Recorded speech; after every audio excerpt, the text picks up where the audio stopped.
สวัสดีครับท่านผู้ชมสบายดีพ่อแม่พี่น้องชูผู้ชูคนเนาะคลิปนี้ก็จะมาแจ้งข่าวดีสำหรับคนเราเฮาที่มาเฮ็ดงานเหตุการณ์อยู่ในประเทศไทยผู้ที่เฮ็ดงานอยู่ในระบบ MOU เนาะถูกต้องตามกฎหมายของประเทศไทยเพิ่นคลิปนี้ก็จะแจ้งข่าวดีไปยังพี่น้องคนลาวเฮาเนาะก็คือ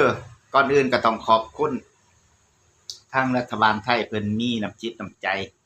ที่ยกเลิกค่าธรรมเนียมในช่วง1เมษายนจนฮอดเดือนพฤษภาคมหรืออีหยังจักอย่างนี่แหละเพิ่นก็บ่เก็บค่าธรรมเนียม 1,000 บาทเนาะก็ถือว่าเป็นความโชคดีของแรงงานลาวเฮาที่ได้มาเฮ็ดงานอยู่ในประเทศไทยที่จะกลับบ้านในช่วงสงกรานต์เนาะคลิปนี้ก็ฝากแชร์ไปให้พี่น้องคนลาวเฮาผู้ที่มาเฮ็ดงานอยู่ในประเทศไทยเบิ่งนํกันในเด้อพี่น้องเพราะว่าบ่าวพันธุ์นี่ไปเห็นอยู่ในช่อง TikTok นี่ถามกันเข้ามาหลายเกี่ยวกับเรื่องนี้ที่ว่าจะกลับบ้านในช่วงสงกรานต์ได้ข่าวว่ารัฐบาลไทยเพิ่นจะฟรีค่าธรรมเนียมรักษาสิทธิ์บัตร MOU วัดทำงานอีหยังพวกนี้ว่าต้องเฮ็ดแนวใดอีหยังจังไดก็ฝากแชร์คลิปนี้ไปให้พี่น้องคนลาวเฮาฟังนํกันเด้อพี่น้องก็คือทุกสิ่งทุกอย่างคือเก่าเด้อพี่น้องคือเก่าแค่เฮาบ่ได้เสียเงิน 1,000 บาทแค่นั้นเองยังเฮ็ดคือเก่าเบิดทุกอย่างฟังเบาพันธุ์เพราะว่าพันธุ์เคยไปเมื่อปีที่แล้วนี่เองเบาพันธุ์เคยไปใช้บริการมาแล้วก็คือแค่เฮาบ่ได้เสีย 1,000 บาทซื่อๆทุกอย่างคือเก่าเบิดเพิ่นก็เฮ็ดให้เฮาคือเก่าเบิดนั่นก็คือเตรียมไปรูปถ่าย2ใบเด้อพี่น้องรูปถ่าย2ใบแล้วก็พาสปอร์ตหน้าหลังถ่ายเอกสารไปพร้อมครับถ้าว่าผู้ใดพร้อมที่จะถ่ายหรือว่าผู้ใดบ่พร้อมที่จะถ่ายก็ไปถ่ายอยู่หน้าร้านก็ได้แต่ว่ารูปถ่ายนี่ต้องเตรียมไปเด้เตรียมไปมันจังไว้เฮาจังสิบ่ได้ไปท่ากันหลายคนเพราะว่าหยังเพราะว่าถ้ากลับช่วงสงกรานต์นี่คนหลายเนาะพี่น้องคนหลายพี่น้องคนลาวเฮานี่กลับบ้านกันหลายในช่วงสงกรานต์เตรียมเอกสารถ่ายเอกสารรูปพาสปอร์ตหน้าหลังไปเลยก็ดีพี่น้องแล้วก็จะมีเจ้าหน้าที่เพิ่นก็จัดเอกสารให้เฮาอีกเทื่อนึงแล้วก็รูปถ่าย2ใบเพื่อความบอกไว้เพื่อเฮาจะได้ข้ามกลับบ้านไปหาพ่อหาแม่ไว้ในช่วงนั้นนี่คือจากประสบการณ์จริงเนาะพี่น้องก็คือนั่นแหละพี่น้องทุกสิ่งทุกอย่างเพิ่นเฮ็ดคือเก่าแค่เพิ่นบ่เก็บค่าธรรมเนียม 1,000 บาทแค่นั้นเองแต่ว่าค่าธรรมเนียมเข้าออกประเทศเพิ่น300 บาทเพิ่นก็ยังเก็บคือเก่าเลยพี่น้องอันนี้ต้องเตรียมไว้เงิน300 บาทเข้า300ออก300อันนี้ต้องเตรียมไว้แค่เฮาบ่ได้เสียปกติคันเฮาไปที่เพิ่นบ่มีนโยบายเฮาต้องเสีย 1,300 เด้ขาออกนี่เสีย 1,300 ขาเข้าเสีย300นั่นแหละพี่น้องก็มีประมาณนี้เนาะนี่คือจากประสบการณ์จริงวันนี้สำหรับผู้ที่อยากจะกลับได้หลายเดือนเนาะสมมุติว่าไป3เดือน2เดือนขึ้นยังประมาณนี้ต้องเสียค่ารักษาสิทธิ์ไว้คือเก่าบ่มีหยังเปลี่ยนแปลงเพิ่นก็จะถามเฮาเองหรอกว่าเฮาจะไปจักเดือนไปจักมื้ออิหยังประมาณนี้เพิ่นก็จะถามว่าไปจักมื้อคันไปเลยกำหนดที่เพิ่นกำหนดให้เฮาต้องเสียเด้ต้องเสียเงินรักษาค่ารักษาสิทธิ์บัตรทำงานใบอนุญาตทำงานเฮาต้องเสีย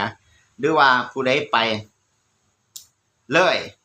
มีอุบัติเหตุหรือว่ามีเหตุจำเป็นที่เฮามาบ่ทันเลยกำหนดที่เพิ่นกำหนดให้อันนี้ว่าพันบ่ฮู้เด้อเพราะว่าบ่ทันเคยน่าจะคิดว่าน่าจะเวลากลับเข้ามาน่าจะเสียค่าปรับหรือว่าอีหยังก็บ่ฮู้อันนั้นตัวนั้นว่าพันบ่ฮู้ก็บ่สามารถจะบอกได้แต่ว่าที่บอกได้นี่ก็คือปีที่แล้วที่ว่าพันไป3คนเนาะไปกับแฟนแล้วก็น้องแฟนน่ะเขาไปอยู่บ้าน2เดือนเนาะมันเลยกำหนดคือน้องเขาไปอยู่เลยกำหนดน้องเขาก็มีเจ้าหน้าที่เพิ่นถามน้องเขาก็ต้องได้จ่ายเงิน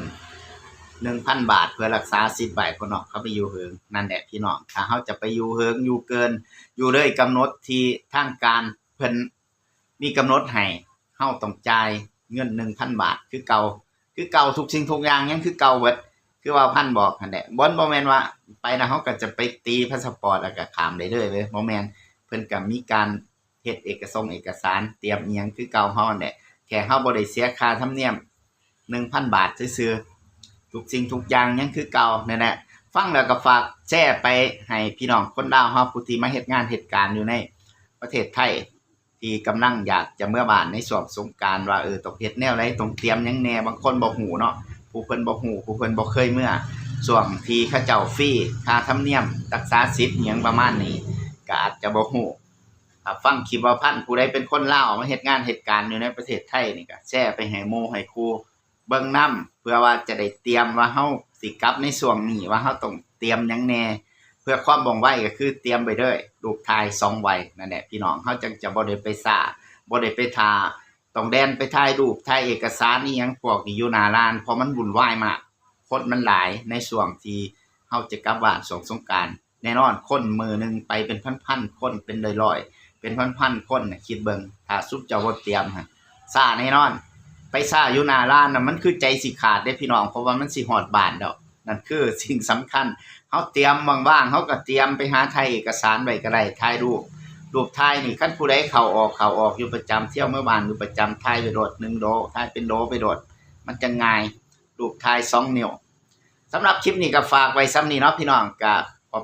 คุณสู่ผู้สู่คนที่มาติดตามและก็รับชมคลิปป่าพันธุ์เนาะพี่น้องมื้อนี้ก็มีเรื่องราวดีๆมาฝากพี่ฝากน้องที่เป็นคนลาวเฮาที่มาเฮ็ดงานเหตุการณ์อยู่ในประเทศไทยผู้ใดบ่ฮู้หยังก็คอมเมนต์สอบถามมาได้เดี๋ยวว่าพันธุ์จะตอบให้